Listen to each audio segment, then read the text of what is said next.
America के California में एक जोरदार बम धमाका हुआ। कार में यह धमाका हुआ जिसमें एक शख्स की मौत हो गई, 4 लोग जख्मी हो गए। इसे अमेरिकी प्रशासन की ओर से आतंकी हमला बताया गया है। कैलिफोर्निया में ही एक आईवीएफ क्लिनिक के बाहर ये जोरदार धमाका हुआ, जिसके बाद पूरे इलाके में दहशत फैल गई। इस दर्दनाक घटना में एक व्यक्ति की जान गई है, 4 लोग जख्मी हैं जिन्हें अस्पताल ले जाया गया और इस घटना का वीडियो भी सामने आया है।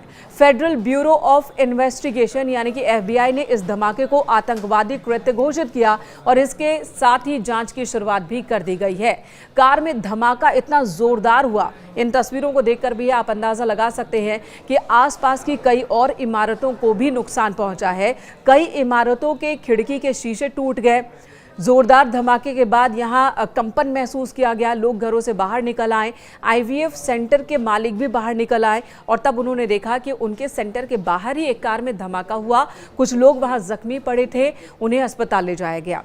जो जानकारी है उसके मुताबिक शनिवार सुबह 11 बजे यानी कि भारत के हिसाब से बात की जाए तो रात में लगभग आधी रात में अमेरिकी रिप्रोडक्टिव सेंटर यानी कि IVF के बाहर एक कार खड़ी थी जिसमें धमाका हुआ।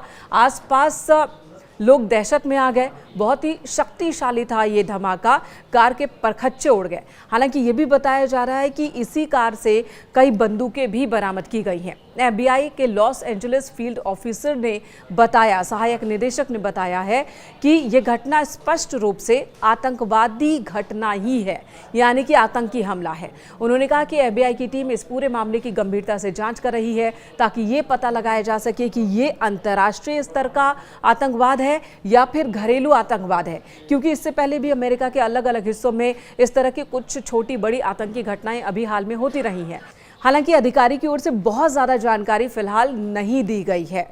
आसपास की इमारतों को नुकसान पहुंचा। स्थानीय पुलिस की ओर से जानकारी दी गई कि धमाका बहुत तेज था। गनीमत रही कि उस वक्त IVF सेंटर पर बहुत ज्यादा लोग मौजूद नहीं थे, नहीं तो नुकसान कहीं ज्यादा हो जाता अगर वहां मरीजों की संख्या ज्यादा होती। अमेरिका में 3 ऐसी शाखाएं हैं इस IVF सेंटर के। वहीं IVF सेंटर के मालिक ने भी बताया कि जब धमाका हुआ तब वो क्लिनिक के अंदर थे, हालांकि बहुत ज्यादा मरीज नहीं थे और धमाके के साथ ही वो क्लिनिक से बाहर निकले। साथ ही वो ये भी कह रहे हैं कि अगर ये धमाका उन्हें धमकाने के लिए है या परेशान करने के लिए है तो वो डरने वाले नहीं है, मरीजों की सेवा वो जारी रखेंगे। फिलहाल IVF और साथ ही स्थानीय पुलिस इस मामले की जांच पड़ताल में जुटी हुई है। सबूत इकट्ठा किए जा रहे हैं, प्रत्यक्षदर्शियों से पूछताछ भी की जा रही है ताकि इस घटना को लेकर पूरी जानकारी सुरक्षा एजेंसियां जुटा सके। लेकिन अमेरिका में इस तरह के घटना हर कुछ दिन के बाद, कुछ महीनों के बाद होना सुरक्षा व्यवस्था पर सवाल खड़े कर ही रहा है। इससे पहले हमने देखा प्रेसिडेंट इलेक्शन के दौरान खुद डोनाल्ड ट्रंप, जो कि उस वक्त कैंडिडेट थे, उन पर कई जगहों पर हमला हो गया था और अब इस तरह के धमाके अमेरिकी सुरक्षा व्यवस्था पर सवाल खड़े कर रहे हैं।